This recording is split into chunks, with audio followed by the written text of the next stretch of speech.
The Anunnaki had arrived on Earth, and the planet stirred beneath their presence. On the southern plains where the twin rivers danced across fertile soil, they built their first city. Eridu, the foundation of civilization, was not merely a settlement, but a fusion of science, sacred geometry, and cosmic alignment. Towers of stone and metal rose from the earth, aligned with the stars of Nibiru, while sacred gardens bloomed with engineered flora from both worlds. It was a city born of the stars, and it would become the heart of their mission. From Eridu, the Anunnaki began their work. Earth was rich with gold, but it was buried deep beneath deserts, mountains, and riverbeds. Massive machines were assembled: mining crawlers, gravitational drills, and solar harmonic The technology they brought was beyond comprehension, yet always in harmony with the natural balance of the land. They did not seek to destroy, only to extract.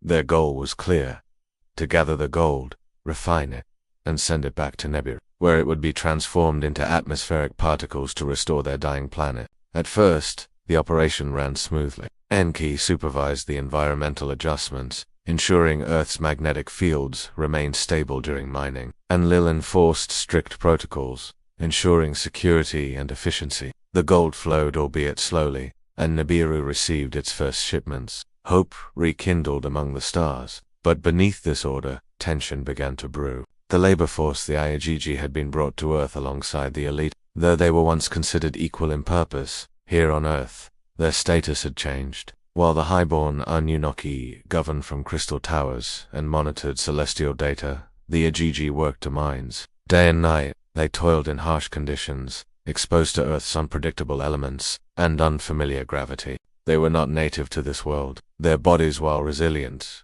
began to suffer. What had been promised as a noble mission became, for them, a sentence of servitude. In the depths of the mines near the Abzutha gold-rich region in what is now Africa, the discontent grew louder. Whispers of rebellion passed from one worker to another. Why must they suffer while Enlil issued commands from above? Why must they dig while Enki wandered the forests, studying Earth's creatures?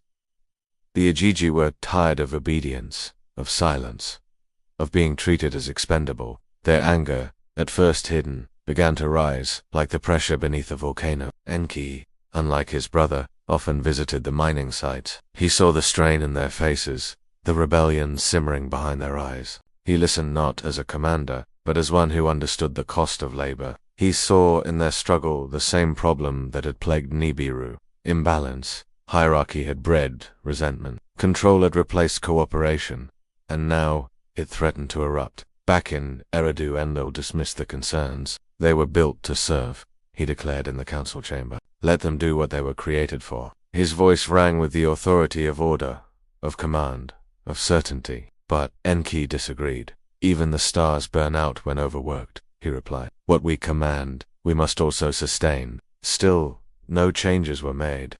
Then, one day it happened. A group of Igi at the mines refused to work. They destroyed tools, disabled the drills, and sealed the tunnels. Enlil, furious, ordered an immediate crackdown. A detachment of enforcer drones and Anunnaki guards descended into the mines. But the Igigi were ready. They fought not with weapons, but with fire, with rage, with unity. The rebellion was brief, but its message thundered across Earth and echoed all the way back to Nibiru. The gods had underestimated their own creation. It was then, amidst this unrest, that Enki proposed an unthinkable solution. If the Igigi could no longer endure the burden of labor, perhaps another could. He stood before the High Council and offered an alternative, not a replacement drawn from the stars, but one grown from the earth itself, a new being, a worker formed from the clay of this world, combined with the divine essence of the a hybrid creation that would inherit the strength of Earth's biology and the awareness to follow instruction. Not a slave, he argued, but a helper, a partner in survival. The council was divided, and Lil was appalled. You would play God? He asked. Though all present knew the irony of such a question, others hesitated.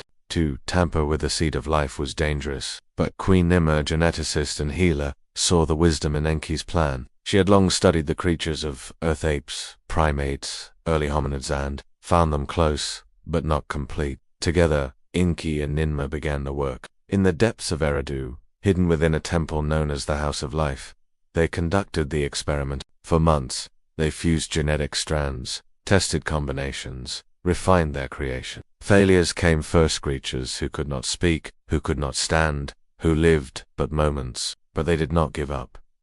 And then, success.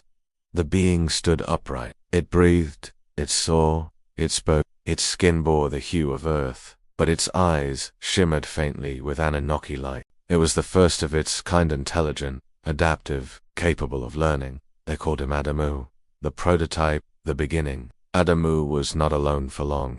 Others followed, male and female, crafted with care, guided with knowledge. They learned quickly, mimicking their creators, obeying instruction, showing curiosity and even emotion. They did not resent the labor. For them, it was purpose. Soon, these humans replaced the Agigi in the mines. Gold flowed once more. The rebellion ended not with punishment, but with evolution. Enlil watched with growing concern. These humans were too clever, too curious. They asked questions, they built tools, some even wandered beyond the mines, exploring forests and rivers. Enki, proud of his creation, encouraged it. He taught them farming, healing, even the names of the stars. But Enlil saw danger. He feared they would one day question the gods themselves, and so a line was drawn quietly, invisibly, but firmly. The colonization of Earth had succeeded. The gold was being extracted. Nibiru's survival was in sight. But beneath the surface of this success, two ideologies had formed. One saw humanity as an experiment worth nurturing, the other as a mistake worth controlling. And in that divide, the seeds of future conflict had already been sown.